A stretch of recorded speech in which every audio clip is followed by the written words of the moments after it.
Fusion Mobile, quality e-learning experience on the go.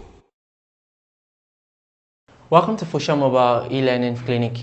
My name is Sonia Laloa and I've been walking you through the physics course. Let's consider electrical conduction through liquids and gases. We've considered electrical conduction through solids, that's conductors. So let's look at liquids and gases. And in this lesson, we'll look at conduction through liquids and consider the ionic equation, ionic theory.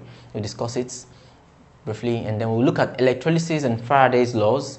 Also, we'll consider the application of electrolysis, conduction of electricity through gases briefly, and discharge and hot cathode ray tube. Discharge tube and hot cathode ray tube. Alright, let's go. We all know that naturally it is almost impossible for you to pass electricity through a liquid. We know that anything that is not in metal finds it very difficult to transmit electricity because of the nature of substances. And we know that most metals exist in their solid state. Yet, some liquids still find a way to pass electricity from one point to another. Let's talk about the application of electrolysis. Application of electrolysis. Electrolysis finds its use in very many things that are very, very important to us. For example, imagine that you make your eating spoon were to be made of real silver. Well, certain things you should note. One, it will be heavier than it is. Two, it might actually be harmful. Yes, it could be harmful. So, most of these things that we do see are electroplated, and the process of electroplating involves electrolysis. How do they do this? They use the metal spoon, that is maybe an iron spoon, because we want to coat it with a level of the thin layer of silver. They use it as one of the electrodes in the system, and they use silver as another electrode in the system. And as the silver is moving from one place, it goes to the other and electrocoats that particular substance. Also, electrolysis is used in the the purification of certain metals.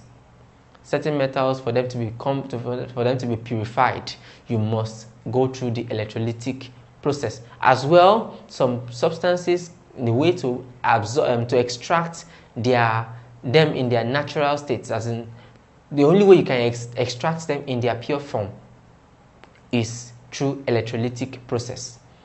You can mine gold and purify it without going through electrolysis, but when it comes to to substances like sodium, you must go through the electrolytic process. Otherwise, you will only find it existing in combination with other elements. Let's briefly discuss conduction of electricity through gases. Conduction of electricity to gases is something that is almost impossible. Yeah, almost impossible. But it's possible, of course. Everything is possible. Certain conditions just need to be met. Now, sorry, let me check the name of the guy.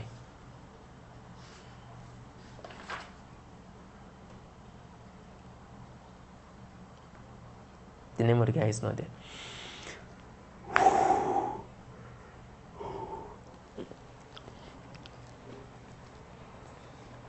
Several scientists have tried sending electricity, passing electricity through gases, but it proved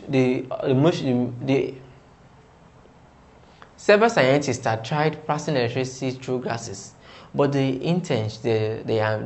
goal always seemed unreachable. Well, it was discovered that when you want to pass electricity between two plates at a distance of 1 centimeter apart, under the normal atmospheric pressure, you need an electricity of about 30 kilovolts to generate a spark. That's 30,000 volts to generate a spark. If you ask me, that's already a waste of electricity.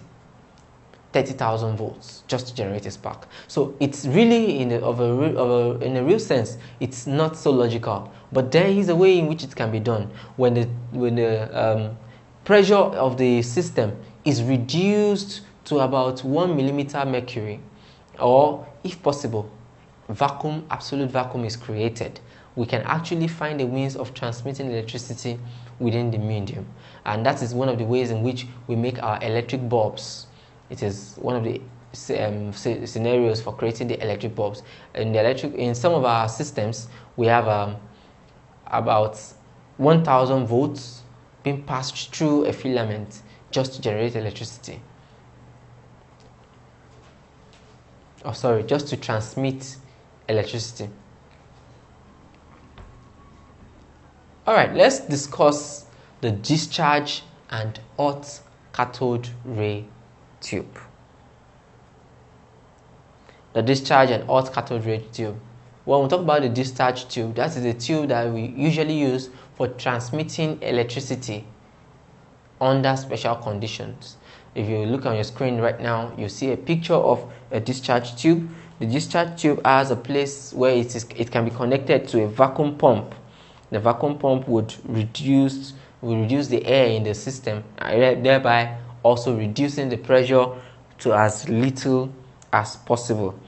The pressure may be reduced to as low as 0.01 millimeter of mercury, and electrical volts of greater than 1 kilovolts might be needed to pass through so as to break the ions. Of course, it results in the release of several spectra of electricity. Also, we have the X-ray, the cathode ray tube. The cathode ray tube is what we use in making our old televisions. Those are our tube TVs. If you look on your screen now, you see a picture of what the setup for the cathode ray tube looks like. It contains a heated cathode grid that controls the brightness, an accelerating anode that has a potential of about 1 kilovolts, which is the reason why if you on your TV in those days, it will look like it pulls almost the entire current in your house, as against the LEDs which we use these days. Of course, it has a graphite shading to prevent external electrical fields in the path of the electrons. Of course, it was discovered also that the ray that is being generated from the cathode ray tube is sensitive to magnetic and electrical fields. Yes, it is sensitive to magnetic and electrical fields, so it can be deflected because they are electrons.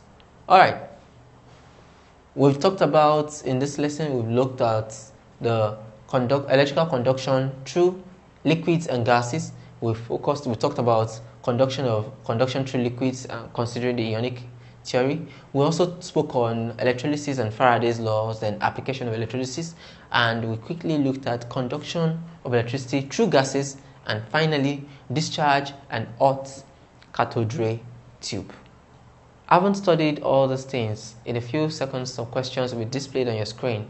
You are required to answer them, and should you find any part of this lesson challenging, you can go over the video one more time for better explanation. Thank you.